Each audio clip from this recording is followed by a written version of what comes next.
시청자 여러분 안녕하십니까? VOA 모닝뉴스 시작합니다. 과거 북한과의 핵 협상에 참여했던 미국의 전직 관리들은 한국의 문재인 대통령이 다시 제안한 종전선언의 효과에 대해 의문을 제기했습니다. 종전선언이 북한과의 신뢰를 쌓기 위한 것일 수는 있지만 비핵화를 추동할 것이라는 생각에 회의적인 견해를 나타내면서 미국과 한국이 원하는 결과를 얻어내기 어려울 것으로 평가했습니다. 김영교 기자가 보도합니다. 게리 세이모어 전 백악관 대량 살상무기 조정관은 종전선언이 신뢰 구축 측면에서 좋은 생각이 될 수 있다면서도 종전선언을 한다고 해서 변화가 생길지에 대해서는 회의적이라고 밝혔습니다. 종전선언만으로 북한이 안심하고 비핵화에 큰 진전을 가져오지는 않을 것이라는 분석입니다. I don't personally think that a declaration like this makes a big difference in terms of denuclearization, but I think it's something that should be part of the diplomatic, fabric, along with establishing diplomatic relations between the U.S. and North Korea. 크리스토퍼 힐 전 국무부 동아태 담당 차관보는 한국전쟁 종전선언 제안은 자신이 북핵 협상에 관여하기 시작했던 2004년 무렵부터 나왔던 것으로 전혀 새로운 게 아니라고 지적했습니다. 그러면서 이 같은 제안이 협상에 해를 미치지 않을 것이고 미국과 한국 측의 진정성을 보여줄 수는 있겠지만 북한의 전형적 사고방식에 어떤 영향을 미칠 수 있을지는 회의적이라고 평가했습니다. The North Koreans would say, well, if the war is over, get the U.S. troops out of Korea. The U.S. troops are not going to withdraw from South Korea based on a declaration. It remains to be seen if it has any effect whatsoever on North Korean thinking. 필립 윤 전 국무부 대북정책 선임 보좌관은 북한이 그동안 한반도에서 전쟁이 끝나지 않았다는 핑계로 자신들의 핵무기 보유를 정당화해 왔다면서 종전선언으로 북한이 핵을 포기할 가능성은 낮지만 북한이 그동안 엄포를 놓은 것인지 아닌지 확실하게 알 수 있는 기회는 될 수 있을 것으로 진단했습니다. 에반스 리비어 전 국무부 동아태 담당 수석 부차관보는 전쟁의 근본 원인이 그대로 남아있는 상황에서 종전선언 제안은 위험하고 마법에 취해 있는 듯한 사고방식이라며 종전선언은 비핵화가 아니라 북한의 핵 보유국 지위만 공고히 할 것이고 중국이 적극 개입해 북한과 함께 주한미군 철수 등을 주장할 것이라고 전망했습니다. And let's also remember that China's long-term goal on the Korean Peninsula is very similar to that of North Korea, and that is ultimately the end of the U.S.-ROK alliance and the withdrawal of U.S. troops from the Korean Peninsula. So there's a shared goal here. 조셉 디트라니 전 육자회담 차석 대표는 문재인 대통령이 종전선언을 거듭 제안한 건 적절한 것으로 생각된다면서 종전선언은 평화협정이 아니라 전쟁이 끝났다는 것을 선언하는 데 그치는 것이라고 말했습니다. 그러면서 일각에서는 종전선언을 하면 북한에서 무엇을 받아낼 수 있냐고 반문할 수 있겠지만 모든 것을 주고받는 식으로 생각하는 것에서 벗어날 필요가 있다고 말했습니다. VOA 뉴스 김현교입니다. 김정은 북한 국무위원장의 여동생인 김여정 노동당 부부장이 문재인 한국 대통령의 거듭된 종전선언 제안과 관련해 한국이 적대적이지 않으면 남북관계 회복을 논의할 용의가 있다고 밝혔습니다. 그러나 앞서 몇 시간 전 리태성 북한 외무성 부상은 종전선언이 시기상조라면서 비판 담화를 내고 종전선언이 영내 전략적 균형을 파괴할 것이라고 말했습니다. 조상진 기자가 보도합니다. 김여정 노동당 부부장은 24일 북한 대외관용 조선중앙통신을 통해 담화를 내고 장기간 지속돼온 한반도의 불안한 정전 상태를 물리적으로 끝장내고 상대방에 대한 적대시를 철회한다는 의미에서의 종전선언은 흥미있는 제안이고 좋은 발상이라고 말했습니다. 김 부부장은 그러나 종전이 선언되기 위해서는 존중이 보장되고 편견과 적대시 정책, 불공평한 이중 기준부터 먼저 철회돼야 한다며 선결 조건이 마련돼야 종전선언을 할 수 있을 것이고 남북관계와 한반도 문제에 대해서도 의논해볼 수 있을 것이라는 조건을 달았습니다. 그러면서 현존하는 불공평과 그로 인한 심각한 대립, 적대관계를 그대로 둔 채 서로 애써 웃음이나 지으며 종전선언문이나 낭독하고 사진이나 찍는 그런 것이 누구에게는 간절할지 몰라도 진정한 의미가 없고 설사 종전선언을 한다고 해도 변하는 것은 아무것도 없을 것이라고 말했습니다. 김여정 부부장의 담화에 앞서 이날 오전에는 리태성 북한 외무성 부상이 담화를 내고 미국의 대북 적대시 정책이 남아있는 한 종전선언은 허상에 불과하다며 종전선언은 시기상조라는 입장을 내놨습니다. 리 부상은 한반도 정세가 일촉즉발의 상황으로 치닫고 있는 속에 종이장에 불과한 종전선언이 대북 적대시 정책 철회로 이어진다는 어떤 담보도 없다면서 미한 동맹이 계속 강화되는 속에서 종전선언은 지역의 전략적 균형을 파괴하고 남북 간 끝없는 군비 경쟁을 초래하게 될 것이라고 주장했습니다.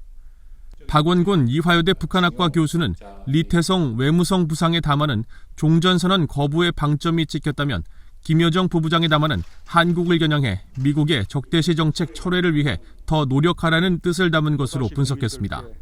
그러면서 북한이 문 대통령이 제안한 조건 없는 종전선언은 크게 손해될 것이 없다고 판단했을 수 있다고 진단했습니다. 만약 선제적으로 한미가 중국까지 포함해서 하는 것에 대해서는 손해볼 거 없다라는 판단을 하긴 하겠지만 북한이 미국이 이것을 수용할 것인가에 대한 의구심이 매우 크지 않겠습니까? 그렇기 때문에 여전히 기본 입장인 적대시 정책을 미국을 압박을 하면서 약간의 추이를 보겠다라는 것도 좀 읽혀요. 민간 연구기관인 한국국가전략연구원 신범철 외교안보센터장은 북한이 경제위기 심화로 자력갱생만으로는 버티기 어려운 상황으로 가고 있다며 한국이나 미국과도 협상 국면을 통해 얻을 것은 최대한 얻어내려는 협상 전략일 것으로 평가했습니다. 북한도 긴장을 고조하기보다는 관망 또는 북중 관계로부터 대화 분위기를 조성해 나가고 한국 정부에게 계속해서 미국을 설득해달라는 요구를 하면서 어느 순간 남북 대화를 재개할 수 있는 여건을 만들 가능성이 있다. 그렇게 봐요. 한국 정부 산하 국책연구기관인 통일연구원 조한범 선임연구위원은 김여정 부부장의 담화는 종전선언을 포함해 남북 협력을 위한 대화에 나설 수 있다는 입장을 표명한 것이라면서 남북 당국 간 접촉을 위한 여건이 마련될 수도 있을 것으로 전망했습니다. VOA 뉴스 조상진입니다. 일본은 영내 적국들의 사이버, 미사일 위협에 대비해 종합 미사일 방공 능력 강화 등 방위 중기 대책에 따라 대응해 나갈 것이라고 기시 노부오 일본 방위상이 밝혔습니다. 기시 방위상은 24일 정례 브리핑에서 차기 일본 총리를 선출하는 일본 자민당 총재 선거에서 후보들이 영내 적국들의 미사일 위협 등에 대비해 적 기지 선제 타격과 미군 중거리 탄도미사일 기지에 일본 배치 의사를 표명한 데 대해 이같이 답했습니다. 기시 방위상은 이어 국가 안보 전략과 방위 대강, 중기 방위력 정비 계획에 근거해 우주와 사이버, 위성 등 새로운 영역과 종합 미사일 방공 시스템을 부단히 강화해 나갈 것이라면서 관련 논의가 이루어지는 것에 대해 환영한다고 말했습니다. 또 오는 24일 미국과 일본, 호주, 인도가 참여하는 4자 안보대화 쿼드 정상회담과 관련해 쿼드 4국은 해양 안보와 테러, 사이버 보안, 인도적 재난 구호 등 다양한 분야에서 연합훈련 등 실질적 협력을 진전시켜왔다면서 인도태평양 영내 민주주의와 법치 강화를 위해 4개국 국방당국 간 교류를 더욱 발전시켜 나갈 것이라고 강조했습니다. 미국은 북한의 식량난과 관련해 북한 주민의 안위를 우려하며 기본적 필요를 보장할 수 있는 방안을 모색하고 있다고 미국 정부 고위 당국자가 밝혔는데 이 당국자는 북한의 식량 문제가 북한 정권의 통치 방식과 정책 등에 기인한다는 점도 지적했습니다. 이런 가운데 유엔은 북한을 또다시 식량 부족국으로 지정했습니다. 박형주 기자가 보도합니다. 미국 바이든 행정부의 고위 당국자는 22일 유엔 식량 시스템 정상회의와 관련한 전화 브리핑에서 바이든 행정부가 식량 지원 등 대북 인도주의 지원을 고려하고 있느냐는 VOA의 질문에 미국은 북한 상황과 주민들의 안위를 매우 우려하고 있다고 밝혔습니다.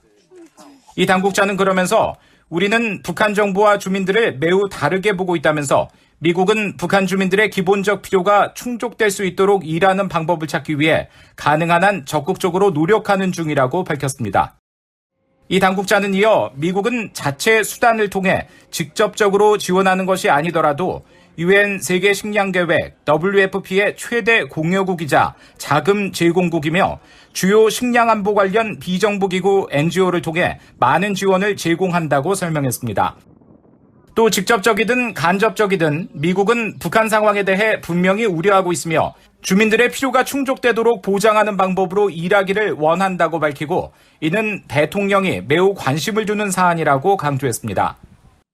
바이든 대통령은 앞서 지난 21일 유엔 총회 연설에서 북한 문제와 관련해 한반도의 완전한 비핵화를 위해 진지한 외교와 구체적인 진전을 추구한다면서 한반도와 영내 안정과 함께 북한 주민의 삶 개선을 언급했습니다.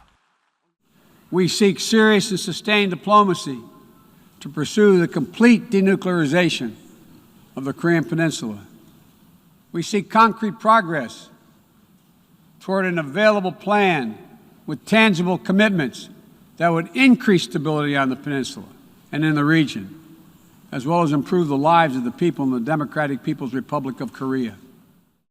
이 고위 당국자는 이어 북한 식량 문제에 대한 원인으로 북한 정권의 통치 방식 문제 등을 지적했습니다. 북한 주민들의 굶주림은 단순히 공급망 문제 때문이 아니라 북한 정부의 통치 방식과 정책, 충돌, 다른 도전 등 여러 부분에서 기인한다면서 식량난에 대한 북한 정부의 책임을 설명했습니다. 또 과거 북한이 식량 문제에 직면했을 때 미국이 나서 지원을 제공한 사례를 거론하기도 했습니다. 이런 가운데 유엔 산하 세계 식량농업기구 FAO는 23일 발표한 분기 보고서에서 북한을 또다시 외부 지원이 필요한 44개 나라에 포함했습니다. 세계 식량농업기구는 북한을 전반적으로 식량에 대한 접근이 어려운 국가로 분류하며 대다수 인구가 다양하지 못한 낮은 수준의 식량 섭취로 고통받고 있다고 지적했습니다. 또 올해 주요 수확철인 10월과 11월 일시적으로 상황이 개선될 것으로 전망하지만 신종 코로나 바이러스 여파 등 경제적 제약 때문에 북한 주민들의 식량 안보 취약성은 더 커졌다고 지적했습니다. VOA 뉴스 박형주입니다. 국제인권단체와 한국 내 북한 인권단체들이 탈북자 구출의 날을 맞아 집회를 열고 중국 정부의 탈북민 강제 북송 행위를 즉각 중단할 것을 촉구했습니다. 미국의 인권단체인 북한 자유연합은 24일 주한 중국 대사관 앞에서 집회를 열고 북한 주민이 박해와 결핍을 피해 국경을 넘어오는 것에 대한 중국의 우려를 존중하지만 이 문제를 국제협약의 목적에 부합하는 방식으로 풀어갈 것을 촉구하고 탈북민 강제 북송 중단 촉구 서한을 시진핑 중국 국가주석과 싱하이밍 주한 중국 대사 앞으로 보냈습니다. 북한 자유연합의 수잔 숄티 대표는 주최 측이 대독한 입장문을 통해 중국 정부의 탈북민 강제 북송은 중국이 지난 1982년 가입한 난민의 지위에 관한 국제협약에 반하는 조치라고 지적하고 현재 중국에 억류된 탈북민들이 다시 북한에 강제 송환된다면 사형을 면치 못할 것이라면서 중국의 강제 북송 재개에 깊은 우려를 나타냈습니다. 한국 내 탈북민 단체인 북한민주화위원회 허광일 위원장도 이날 집회에서 신종 코로나 바이러스 차단을 이유로 북한 당국이 북중 국경을 봉쇄한 현재 상황이 중국에 억류된 탈북민들을 구할 수 있는 절호의 기회라면서 한국 정부가 앞장서 탈북민들의 강제 북송을 막고 이들이 한국 국민 지위를 받을 수 있도록 나서야 한다고 지적했습니다.